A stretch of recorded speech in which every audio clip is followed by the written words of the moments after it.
And there we go. We're live. Hey, what's going on, everybody? Happy Thursday night to you guys.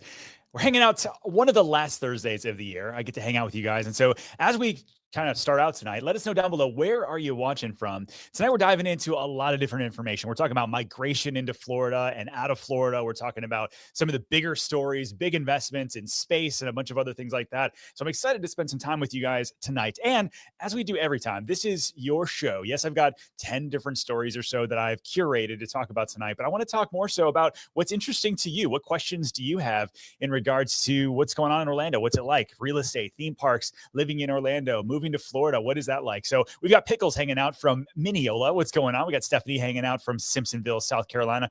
Stephanie, are you going to move here? Because I feel like you've been watching the show enough that it would be a good idea. I mean, just come on. Everybody's doing it. L. Robert says, hey, everybody from, this is Laura from Austin, Texas. Happy holidays. Happy holidays to you as well. Brenda checking in from St. Charles, Illinois. We got Mr. Khan checking in from Dr. Phillips, Jacob hanging out in Eustis. We've got Robert Robinson hanging out in Claremont. What's going on, my friend Robert? Maurice says, why doesn't Orlando invest in their growing downtown skyline? Oh, let's get into that in a little bit for sure. Jersey says, Jersey Mike's from Providence and Davenport. A lot of other people checking in. I so appreciate it. Keep doing that. And let's get into the first story of the night. So the Orlando Sentinel talked about this newest thing that came out from the region Census Bureau. So Florida tops 23 million residents as fastest growing state. And so going into some of the different details here, the Census Bureau estimated that Florida had 23.3 million people as of July 1st, up from 22 million, meaning that we gained over 400,000 people net. That's the one thing, the question people like to mention all the time. Yes, we've got over 1,000 people moving to Florida every single day. And yet, wait a minute, what about how many people are leaving? Well, this is net migration numbers, meaning that we've gained, think about this. This is kind of crazy to think that every 2.5 years, 1 million people are moving to Florida. It's kind of wild. When we start thinking about some of these developments that we're talking about, where are these people going to live? Many of them are finding home in Central Florida. Maybe you're one of them, but going back to the story, Census Bureau said that Florida, California, and Texas had the largest gains from net international migration, with Florida showing a 411,000 person increase.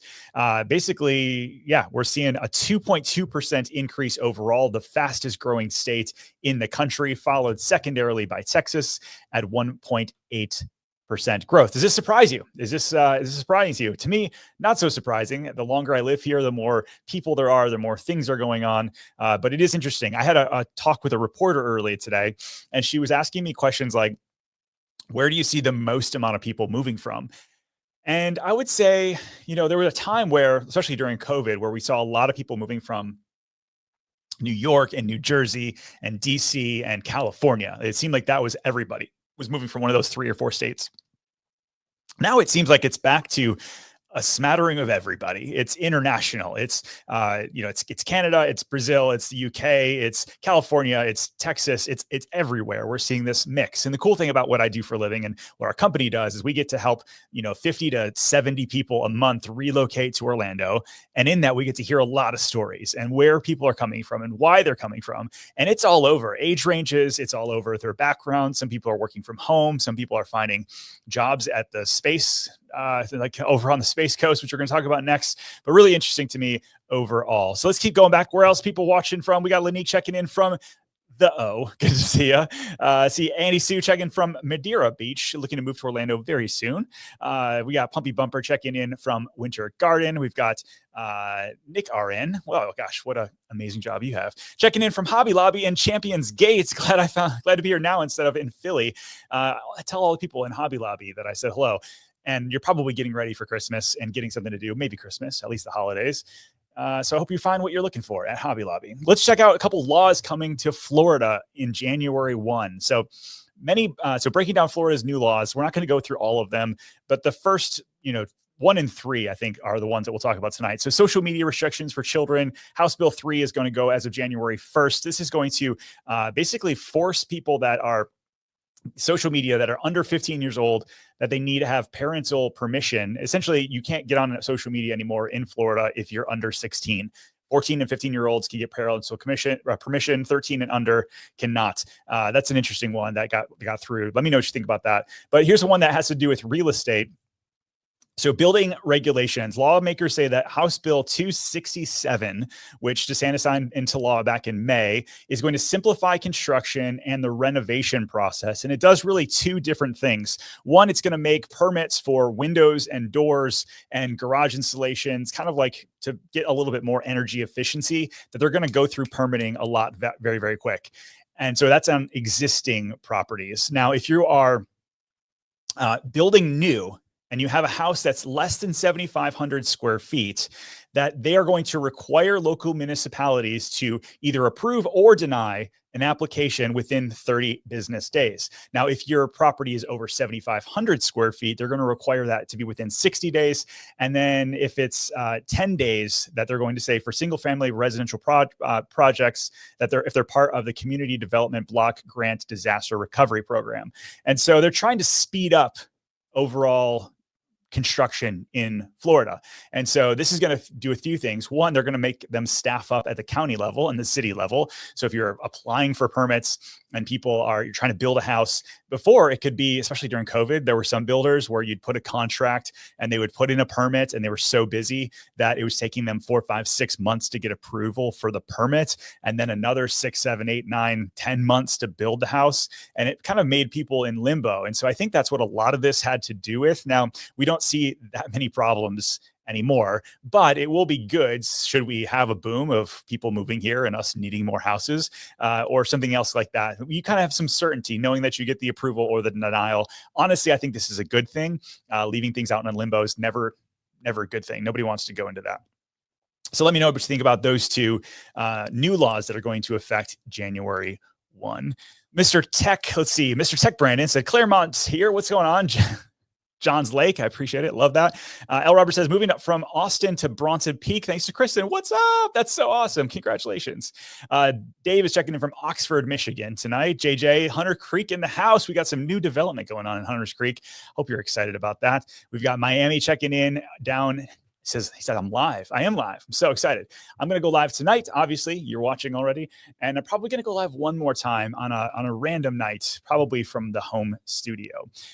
Excited about that. So anyways, let's talk about space, because I think that's a really cool topic right now. Let's see. I'm going to get rid of my face so you guys can see. So this is from Orlando Eno.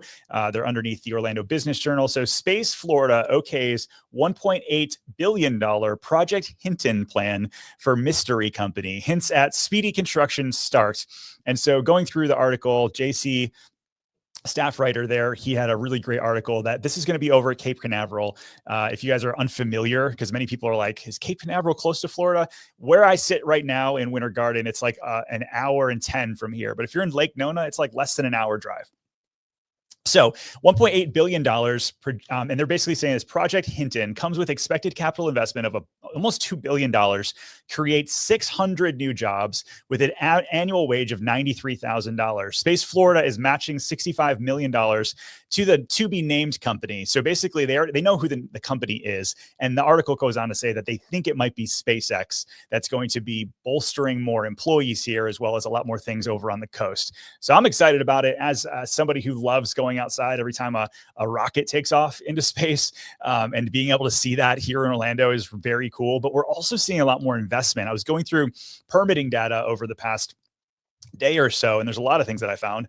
A big one, though, is that there's like $500 million in new investment going on between Titusville, Merritt Island, and Port Canaveral. So it's really cool to see. Not only do we have we got Cape Canaveral right there, we've got just a lot of really cool things happening not too far away.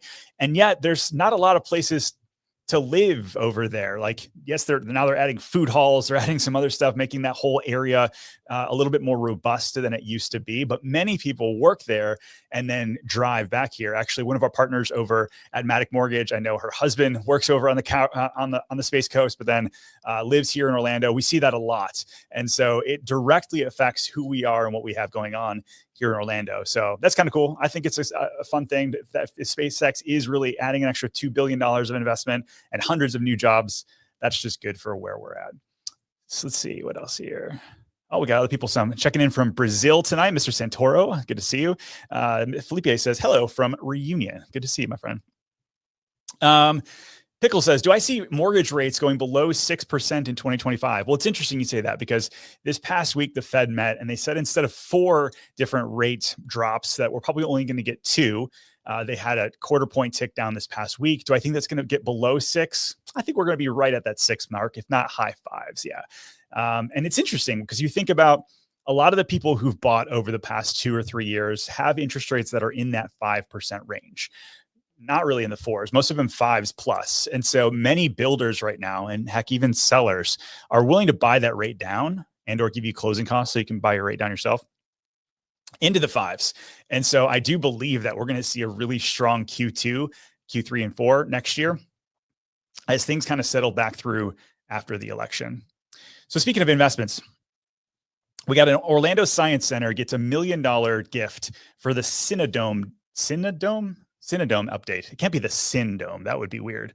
Anyways, if you don't know where the Orlando Science Center is downtown, it's a fantastic place to take your kids and or if you're just a kid or kid at heart. I love going down there. We covered it not too long ago with their new life science area. It's very nice. They have $1 million. Dr. Phillips Charities just donated $1 million to the Science Center to help fund complete renovations of Dr. Phillips Cinedome, which is to be a central part of the programming which has been a central part of the program since 1997. This is an article from the Bungalower.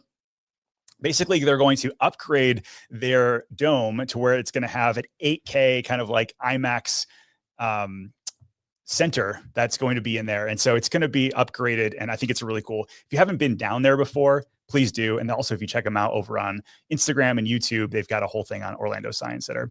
Let's see, this is 8K full dome laser projection system. Construction expected to begin in the fall of 25 and finished up in spring of 2026. It's pretty cool. Let me know what's like maybe your favorite thing to do non-theme parky. This is one of my favorite things to do, but outside of the theme parks, what are some of your favorite things to do here in Orlando? All right, here we go. Gary asks a question, is new construction Orlando and nearby cities slowing with higher interest rates? Yeah, absolutely. I mean, this is everywhere in the country really right now where you have people that they weren't racing to 8% interest rates, especially when everybody in their mind got used to 3 and 4 and 5. And so it definitely slowed down a lot of people. This year, 2024 was a really interesting year. We're going to talk at the end of the show tonight more about like where we're at in the real estate market and where I kind of see us ending and beginning next year at. But yeah, things overall slowed down. But here's one thing I noticed, Gary, is that maybe 4 months ago, builders were offering insane incentives. You could go in and you could get, crazy amounts off lots and design upgrades and closing costs. They were just throwing the kitchen sink at you. A lot of these builders are still offering some incentives, but not nearly as many as they were, which to me signals that they feel like they just don't have to because they're starting to get a little bit more sales. We had a sales rep at our meeting this week just to kind of hear what they were doing out in the Apopka area. And she's like, they had their busiest month ever in November in terms of them being open over the past 18 months. And so I think we're going to see less and less incentives as the market picks back up. But it's still like a really good time if that's important to you. Let's see. Ranger says, I'm speaking like I'm running out of breath. Man, I've got like a little something going on with my nose today. So I feel like I am kind of gasping a little bit. So I appreciate that. Appreciate the concern. Streaming the Magic says, I love exploring the small mom and pop shops. Where at? Like the downtown areas, like Mount Doras is a great spot. Like Winter Park's a great spot. Where's your favorite like downtown area to explore? That sort of thing. Pumpy Bumper says, go-karting at the Orlando Kart Center, lunch at Chicken Fire, drinks at the Permanent Vacation in Maitland, all good options outside of theme parks. I agree. Let's see. Mr. Santoro says, are occupancy rates for hotels and rental homes going to get any lower? I mean, I think rental homes, we've already seen that pull back to kind of pre-pandemic levels. Before when I would sell an Airbnb to somebody, I was always very clear that like 60 to 70% occupancy is pretty normal. And then throughout the pandemic, we saw stuff get to 80, 90%. And people were looking at their overall investment analysis based on that 80 or 90% rate. And it's never sustainable, especially when they were building so many Airbnbs. And now you've got Disney and Universal opening a bunch of new hotels. And so now you have to compete with that. Kind of an interesting thing for sure. Oh, this is a good one. Actually, this ties really closely in. So Felipe Martin says, hey, recently we went to the Milk District for the first time since living in Orlando for 5 years. I was floored by all the local shops and restaurants there compared to other hoods. Dude, you're totally right. So not only that, so Milk District and Hourglass District. Let's see if I can find this actually. Hourglass District. This is some new stuff that just popped up. Let's see. Here we go. So this is over about the growth spotter. I'm going to take off your comment here so I can see. Tyler of the Growth Spotter had a good article up. National Real Estate planning infill development in Orlando's Hourglass District. So basically, they're looking to do 3 infill projects that are going to transform that Hourglass District. And the same developer did a lot over in the Milk District. But they're going to be doing some townhomes, and townhomes might not be something that's exciting to you, but if you live in that downtown area, I think it's pretty cool. But this is the one thing I thought was really interesting. So they're saying that they're going to break ground on this one in the next 2 years. And so this is going to be more mixed use space, some apartment buildings, and really transforming some of these smaller pocket neighborhoods, which if you've not been to the Milk District or the Hourglass District or Audubon Park or some of these other really cool spots that we've got here in Orlando, you should get out there. If you're off over the next couple of weeks for the holidays, get out into Orlando, get outside of the theme parks and see how many cool things we've got here going on. Let's see what else.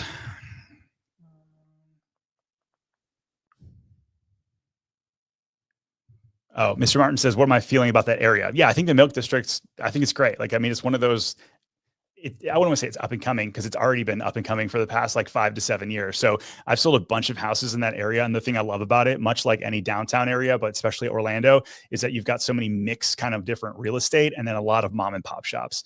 And so that's like, if you're into that and you want to be still close to the I-4 and kind of the freeways to be able to get in and around, like the downtown areas, actually, I still think it's being slept on. All right, so let's talk about something maybe a little bit more serious. So Central Florida is one of the most dangerous regions for pedestrians. This is interesting. I had no idea what all of these kind of numbers actually were. I mean, if you've ever driven around and you've seen people on bikes, there's a lot of cyclists here. Like people are outside all the time. And yet some of our roads they're not set up for bike lanes. They're not set up for really easily accessible for pedestrians and that sort of thing. And yet, so people then pour off the sidewalks when they disappear. You ever been driving down where the sidewalks disappear and the road opens up and it's like you see all these people walking up and down? This is kind of crazy. So the stat that West 2 News had this past week was that there were 437 people killed when walking in Orlando, Sanford, and Kissimmee between 2018 and 2022. I didn't know what the number is, that like high or low. It seems like a lot to me. And now I know we're a large metro area and they're talking about basically 3 of our biggest areas in Central Florida. But that's a lot, like 100 people a year in those 3 areas. And then they start going through like, what are the answers to that? And it's exactly what I was saying, was that there's just a lot of areas in our roads that they've widened roads, but didn't add sidewalks. And so then people are trying to get to work, trying to get to bus stations, or maybe just riding a bike because they want to be healthy. And it's a little bit more dangerous. And so there's been $4 million allocated for some different areas right in between Winter Park and Maitland to start adding some of these different bike lanes and some of things like that. But let me know what you think. Are you somebody that goes out, you're running, you're biking? Do you use the roads or do you only run where there's like those wide sidewalks? Because to me, that makes the most sense, but maybe I'm wrong. I don't know. I know other cities, it's like very bikeable. It's something that they do, but they don't have as many injuries as we do. So kind of a wild thing. Spencer says, hey, watching from Four Seasons at Mystic Dunes, and just a head up, the homeowners took over the HOA from K-Hov. Woohoo! That's awesome. Well, speaking of that, this is like a great transition, Spencer. It's almost like I prompted you, although I didn't. But my next story, K-Hov actually to build Four Seasons resort community in Cross Prairie. Now, this is not the Four Seasons like the Four Seasons Hotel at Golden Oak kind of people. This is Four Seasons, like Spencer just said. So it's a K-Hovnanian type community brand. It's a 55 and older or active adult community. And the one that's in Kissimmee over by Celebration, it's gated and they've got the golf course and there's a massive amenity center. It's really quite beautiful. But they're adding one of these down in Cross Prairie. Now, I've been talking about Cross Prairie for the past, 5 or 6 months. And if you don't know where this is at, this is down in St. Cloud. So if you got the turnpike right here, you got East Toho. Let me get rid of myself. Yeah, East Toho here, Lake Toho there, Big Lake Toho, and Cross Prairie is kind of this massive area right down over here. So they're going to be opening up K-Hov's Four Seasons product. The Gross Spotter also had a really good one. So they've got 204 lots to start, and they're going to be continuing to grow that out beyond that. So this is kind of what their products are going to be looking like, their product line. So they've got 60-foot lots because they're, catering towards that active adult lifestyle. Most of them are single story, but they do have options to add that second floor. So really cool in terms of like what's going on in that Cross Prairie area. I should actually do a full video because there's so much going on up and down this area. I've been telling my team about it a lot lately. This whole like area up and down the turnpike to the east of Lake Toho is getting all bought up and built out. And so I think over the next, 5 to 10 years, it's going to be kind of wild to see all the different developments going on there. Amanda asks, what are my thoughts on MI homes? So I think MI is a really great mid builder. Like they're not super high tier. They're definitely not one of the value builders. They build a really good home. There's a lot of different neighborhoods in Horizon West, but really all over Central Florida. I think they offer a good product. There's a lot of style choices in terms of just like, they're not the ones that are going to offer like the same 4 houses. So the fact that you can get some different products with a good baseline finish, I like them. Sorry to hear that, Jacob says. Close friend of yours was hit by a truck by Lake Nona Bike Club in 2020. Yeah, it's kind of wild.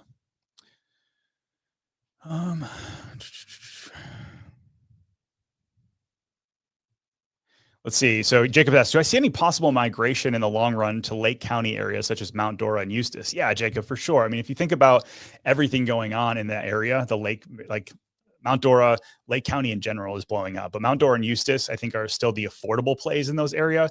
And so because of that, you've got like the Wolf Branch Innovation District. It's like this massive new area that's just outside of downtown Mount Dora. So right now those areas are a little bit more sleepy, a little bit more affordable, but yeah, you've got the turnpike and the 429 that runs right up and through there. So it's getting more and more accessible. And so I don't think it's going to be a secret for that long. So if you live there and you're talking appreciation, or you're thinking about moving there because you're like, is this a good spot for me or no? There's a lot going on there. Elevated Living says, did I see all the land Taylor Morrison bought in Wellness Way? It's going to be near the Olympus project, and it's a luxury product called the Esplanade. Yeah, I talked about that. Esplanade. Sorry. I don't know why I try to make it funny. Yeah. So not only, so the Esplanade is actually, that luxury product is not going to be the the active adult product that they have in other areas of Central Florida. So that one specifically is just going to be, more of a luxury community. I think there's going to be probably a higher HOA, but if they deliver on the promise of the amenity centers that they've got there, I think it's going to be really nice.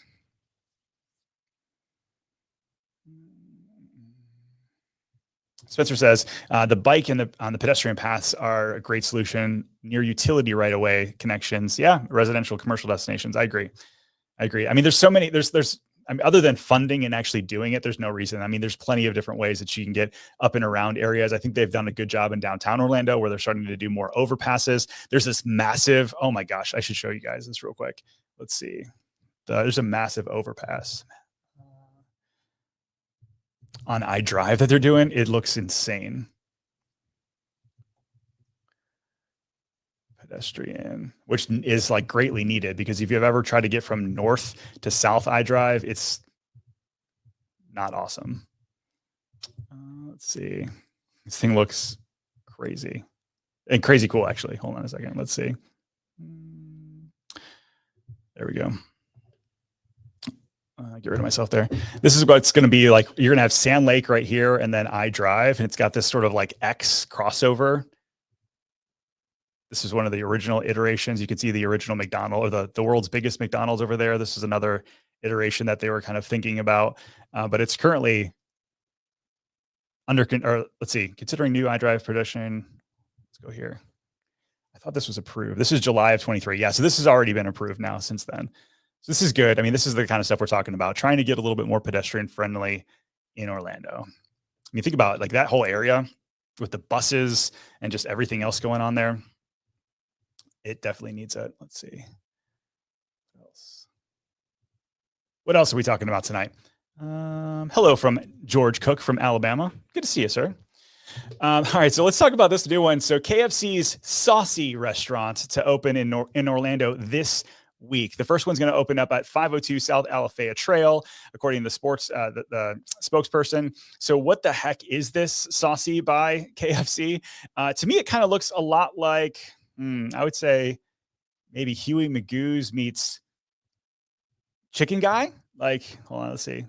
All their drinks. Let me show you the food. Here we go. All right, so they're saucy. And then the whole idea is that you've got chicken strips with a ton of different sauces. Not exactly a new concept, but obviously with KFC backing them and having one of their first ones here in Orlando, I think it's cool. We've got a ton of these right now, though. And Chicken Guy, to me, is still my favorite. But let me know. I know Chicken Fire is Chase's favorite, but this is a new one. Let me know. It's something you're going to at least try when he opens up next week. All right, let's talk about some hotel news. So I was going through some permit data. Marriott's W Hotel music venue got some updated permitting data this week. They announced a new general contractor, and they're talking about they're trying to start construction next year, 2025, with an opening date of August 1st of 2026. Now, if you haven't heard about this project, it's a W Hotel. It's not too far away from Epic at all, and everything kind of going on in that iDrive corridor. It's going to have a music venue, like kind of convention center space as well, with different restaurants, and really kind of elevate the whole what's going on over in iDrive. But it's stalled. Like everybody's like, "Where's this thing? Like it's not opening yet. What's going on?" And so now they've announced a new GC. They're talking about construction earlier next year, and then hopefully 2026 opening. It's interesting. I mean, like all this stuff going on in iDrive, I do wonder, like I talked to you guys about like, hey, permits are approved, construction starting, but sometimes even though they're moving dirt and working on infrastructure, it still doesn't take place. So I'm constantly driving around checking on projects to see like, are they okay? They're saying they're moving forward, but is this actually moving forward? But I believe that if iDrive actually does finish out all of the stuff that they're talking about over the next 2 or 3 years, it's going to be a completely different place. And I think that's really exciting. Very different, obviously, than like downtown Orlando, but also very different than the theme park areas, just what's coming that way. Another one thing that surprised me this past week, I don't know how this one slipped past me, but Universal's Stella Nova Resort, this thing doesn't open. This isn't opening when Epic Universe opens. This thing's opening in January of 2025. This thing's like in 3-4 weeks, something like that. What is it, 5 weeks away? And so if you start going through, and for one, it looks fantastic in person. These are some of the renderings, but the interiors look awesome. They're super new, but it's really going to be the only thing over there for a while. And so I think it's interesting that maybe they're just trying to get their hotels space going and the restaurants activated and get people starting to use it before Epic opens. That it makes sense. And the buildings, if they're done, why not try to get some revenue from it? But the fact that that's opening up like a month from now is very cool. And so I'm excited. I get to go check it out the day that before it opens. It's going to be a good time. So we'll make sure that we keep you updated over on Instagram for sure. So if you haven't followed the Orlando Reel, that's how we keep you updated on a lot of things that are not here on YouTube.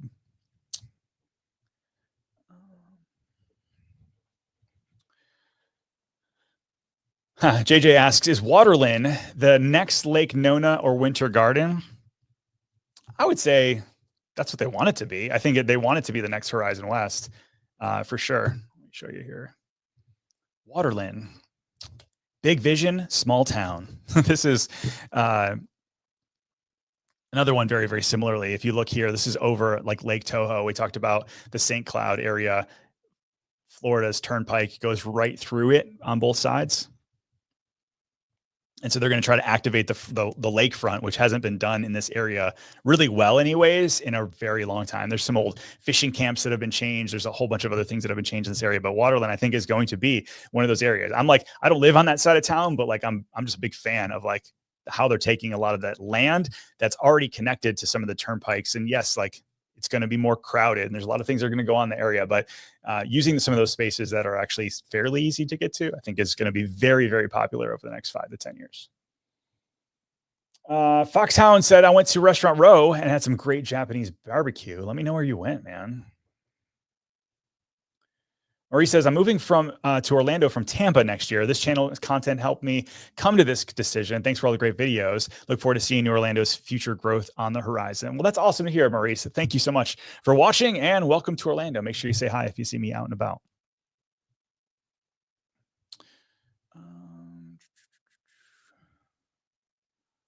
There we go. So people checking in with some of their favorite chicken spots. So Spencer and Fam says Popeye's blackened chicken strip is hand down the best chicken of any quick service. I love some blackened chicken, and I've never had blackened chicken strips, so that might be on my might be needing to go. Chris asks, am I still looking for a COO? We are. We're interviewing currently. We've got a ton of different people resumes coming through, but feel free to check me out over on LinkedIn or DM me on Instagram, and I can chat with you a little bit more if you're interested. Let's see. I saw a post about the Senso Beach Club. I think it's super interesting to add this to the area. Let's see. Let me show you guys what this looks like. Senso Beach Club. This is another one that, like, hey, this is coming. They've announced it, but is it going to happen is what I'm waiting for. Let's see. It's kind of like an elevated, they say spring of 25. So I'm going to go by there and see what's coming on. But basically it's a beach club. Let's see. Pop over on Instagram and see if we can see what's going on. They've got any updates. Yeah, see, they're like all rendering still. Anyways, it's a beach club. You think about like nightlife in Vegas, but like in the middle of Orlando, that's what that's going to be. It's going to be this elevated sort of experience where a lot of things going on, TVs and drinks and kind of loud parties and stuff like that. Oh, there's got some construction. I'm going to drive by there. Chase, remind me, drive by Senso. I think it's going to be an interesting one for sure. I love you guys arguing about about chicken strips. Murray says, no way, Spencer. Maryland's fried chicken got them beat. You got to try them out. Winn-Dixie has some good fried chicken. Oh, my goodness gracious. All right, we'll get back over that. So let's keep going over here. Bowl season brings thousands of fans to Orlando, boosting the economy. Let me know if you guys are going to one of the 3 bowls that are coming on. We got 3. We got the Cure Bowl, the Pop-Tarts Bowl, and the Cheez-It Citrus Bowl. This is all happening December 20th, 28th, and December 31st at Camping World Stadium. We've got the Ohio Bobcats and Jacksonville State Gamecocks at the Cure Bowl. We've got Iowa State Cyclones and Miami Hurricanes at the Pop-Tarts Bowl. And at the Cheez-It Citrus Bowl is the South Carolina Gamecocks, Illinois Fighting Ilani. Anyways, I'm going to get that wrong. Someone's going to absolutely crush me on that one, I'm sure. But anyhow, this is going on at the Camping World Stadium that are going to lead up to the Pro Bowl and some other cool stuff that's coming in here shortly as well. What's wild to me is figuring out all the numbers. This is the thing, like whether you're into college sports or not, looking at all the numbers behind this and how this affects our local economy absolutely floors me every time. They're saying that there's going to be over $110 million invested in our local economy just from those 3 events alone. And so when you think about tourism, when you think about sports tourism and what's going on here, it's actually so impressive to me. Every single time I turn around, there's something cool happening in the sports world. Let's keep going over here. What else do we got for you tonight? Oh, this is an interesting one. So if you've ever been out to Ocoee, this is one I cannot figure out and wrap my mind around. So pulling permit data, as one does, because that's just like what I do on a fun Thursday night, is pull permit data. But there's actually, so City Center West Orange mixed use development. So it's got 40 million, 40 million, 50 million. So we're talking $130 million of permits were filed with planning schematics, and they're going to be building this thing. And I was like, I feel like I would have heard about a new city center in Ocoee.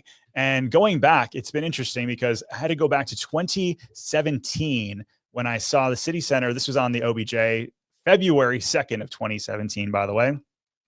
It's a massive mixed-use project under construction about 5 years after the developer first introduced plans, and it could be a game changer for the city of Ocoee.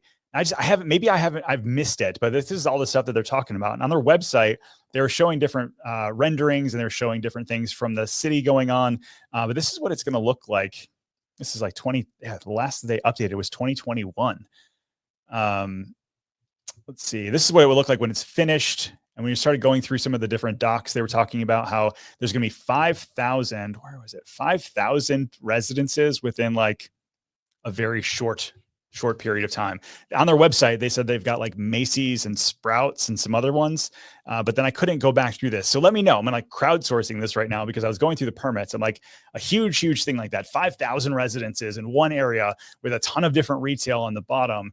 I got to go check it out. So if you have checked it out, let me know. But yeah, their website hasn't been updated since 2020. So don't fully understand it, but it's interesting. I think about a Coe and like, yes, you've got like Pine Hills next to it, but you've got Windermere, you've got a lot of cool things around there. And there's some really beautiful areas of Coe as well. But there's a lot of like areas for redevelopment. And so if this happens, absolutely massive, but 5,000 residences, holy moly, that's crazy. Kevin asks, any news about the MLB team, the Dreamers, now that the Rays Stadium is a no-go? Man, I've been trying to ask anybody in that organization to respond back. And I know that people from the OBJ and some other different news organizations that I'm friendly with have been also pushing. And we haven't heard really one way or another if we're going to get the Rays to move up or if we're talking about some other team. We'll see. Here we go. So JJ says the building's almost done about percent, so it's right next to a loft. Oh, that's awesome. Let's see. Wild Co says, I'm looking at Reunion. Is that a great place to live? So listen, Reunion is giant, and what's wild about it is you've got original Reunion with all of the different gated areas, and then you've got Encore at Reunion, which is like a whole other thing. And then you've got other ones that are starting to tack on to Reunion's name that aren't even part of the neighborhood. And so very similar to Celebration, if you go up and down 192, people like tack on and say that they're part of Celebration, but it's not anything to do, whether it's the condos or some of the other hotels and that kind of thing. That being said, I think that Reunion proper is a fantastic neighborhood, and there's more and more people moving there to live there full time instead of having it be a rental. That being said, there are a lot of short-term rentals in the community. And so just understanding that, like what you're buying into. And there's a lot of things to know when you're moving into that neighborhood as well, because there's like, do you have a membership included with your lot or not? There's like a lot of like, not really gotchas, but just things to know of like value, like what you're getting or not getting on each individual house. So I'll say that's a long answer to say, I think the neighborhood's great. There's just some pluses and minuses depending on what your lifestyle is. And so let us know if we can help. All right, let's keep going. I feel like I've got one or two more over here. Let's talk about some real estate updates, kind of like what's going on in the market. This is one question that's obviously bit of a real estate channel ourselves here. So this is what's going on in Lake Orange, Osceola, and Seminole counties, single family residences only. We talk about months of inventory and if that's like buyer or seller's market. So right now there's 5 months supply of homes, which is definitely triggering more of a buyer's market overall. But if you look at some of the lower price points, we're in the 4s. And as we get into higher price points, it gets more and more of a buyer's market. So basically, if you look here, it's saying that if you're under 400,000, so if you're townhome or maybe some different areas, you are in a balanced market. If you are over that price point, it's more of a buyer's market. So there's opportunity there, which is kind of what I was saying earlier, is like right now is this interesting time frame before the market picks back up, that if you are in the market, something to consider. But it's not like the market's falling apart, because what's interesting is the average and median sales price have continued to climb overall with those 4 months. And you look at the average days to listing to a contract. This is one I actually was talking to the West Orange Observer about today when they called, was that it said average days to listing contract 64. So this is like an interesting thing. If you see something online and you're like, I want to buy a house, and the house has been on the market for 2 months, that's normal right now. Like, it's just kind of a normal thing. Before, like 2 years ago, if you saw a house was on the market for more than like 5 days, you're like, what's wrong with it? Somebody hasn't bought it yet. And so like it's managing expectations that's actually very normal. And like 2019, this is kind of what we had. Then 2020 happened and the world went crazy and real estate prices went crazy and all that kind of stuff. And it kind of skewed what was normal in a lot of people's minds. So the fact that we have like 5 months supply is a buyer's market for sure. But there's some still pockets where homes are selling significantly faster than that. And so it's just interesting. I mean, real estate's always been hyper local, and even more so now, where you have some areas that are still appreciating pretty quickly and other areas that are flat, and other areas all within the same counties have now slid back 5-10%. Kind of crazy. So something to think about. Let's see what other things are interesting about the data. So here we go. Original list price to final sales price. On average, you're getting 39,000 off, depending on the price point, obviously. But what is that percentage wise? So it's like 7% off from the original list price to the sales price. Now, what does that even mean? So this is like, you've got a lot of houses that will get listed. A seller will say, hey, my house is worth $475, but I'm going to list it for $500 just to see what happens. And then they realize, oh, I overpriced my house. I need to drop the price to 475 because that's what the value is. And so if you look at final list price to sales price, on average, people are taking about 3.5% off what you're seeing online. And so depending on where you're from in the country, some people will come to me and say like, hey, can I write an offer 20% off? Because I heard the market's kind of slow. I mean, you can write whatever you want, but at the end of the day, like on average, what you see on the market, people are getting roughly 3.5% off the list price. And so, yeah, that's kind of what's going on. And obviously that differs depending on the price brackets and all the cities, but we're in a very complex market. Easiest way to say that. Clark Norton, what's up, my friend? Good to see you. He said, any update on Brightline stations in Orlando? So we had the Sunshine Corridor. There we go. Let's see, show you what's going on there.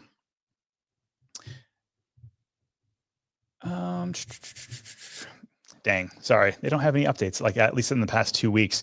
So basically you got the Sunshine Corridor that's coming back through. That's going to bring the Brightline down the 528 or so over to the convention center and then eventually down to Tampa. And that's like the plan that everybody's moving forward with. Now there was an article that came out just this week that talked about the Brightline lost like hundreds of millions of dollars, mostly because of all the infrastructure investment. It cost them over $100 million this year just to activate the difference between the coast and Orlando.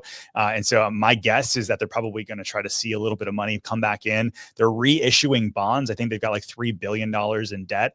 And so once they kind of solidify that, I believe they'll start moving on some of the rest of the Brightline. And I'm excited. The Brightline, I think is fantastic, especially if you're going from Orlando to Miami. I think it's still a really great option. But from Orlando to Tampa, like to be able to go down, watch a Lightning game, a Bucks game, you won't be watching the Rays game because they're moving to Orlando, hopefully. Just kidding. But yeah, I think it's a really cool option, especially if people don't want to sit in I-4 traffic. Gosh, like slam dunk. But as of right now, we'll see.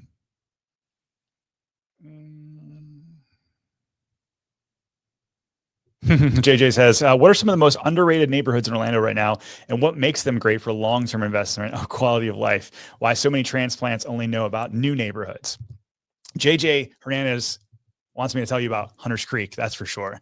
And I do think Hunters Creek's fantastic in terms of like the location is really hard to beat off the 417. So there you go. There's your plug.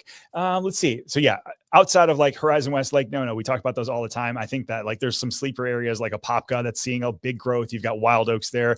Mattamy has a new townhome neighborhood there. And actually, I think you get single family homes in like the 400s, low 400s.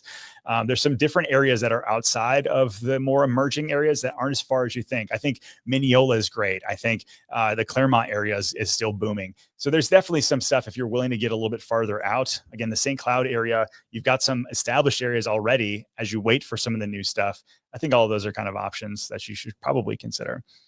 Polk County, this is crazy. We talked about this last show. Polk County is like the fastest growing county in the country. That's just absolutely wild to me. All right, I missed some other questions.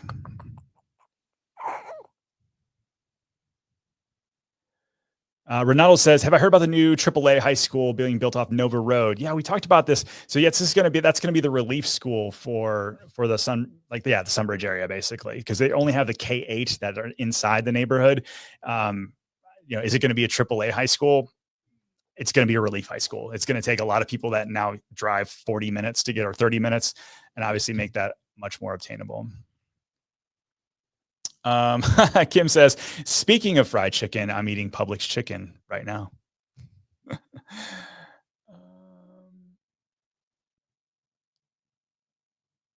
All right. I think I'm going to wrap up this Thursday night talking about theme parks. We're talking about chicken. We're talking about $1 billion space race and everything in between. It was cool hanging out with you guys tonight. Make sure you hit the thumbs up before you leave. It does help everybody else know that you guys watched the video, and that YouTube should push it out a little bit further. If I missed you live, and I hope that you guys rewatch this, let us know, comments in the below. We'll still interact with you guys as weeks come. And as always, if you're looking to sell or buy a house anywhere in Central Florida, my team and I, we want to be your real estate resource of choice. We want to be your real estate agents. And so reach out at info@positgroup.com or check us out over at theorlandoreal.com/YouTube to get started. And we'll see you guys at least in the next week or so. If you're celebrating Christmas, Merry Christmas. We'll see you guys very soon.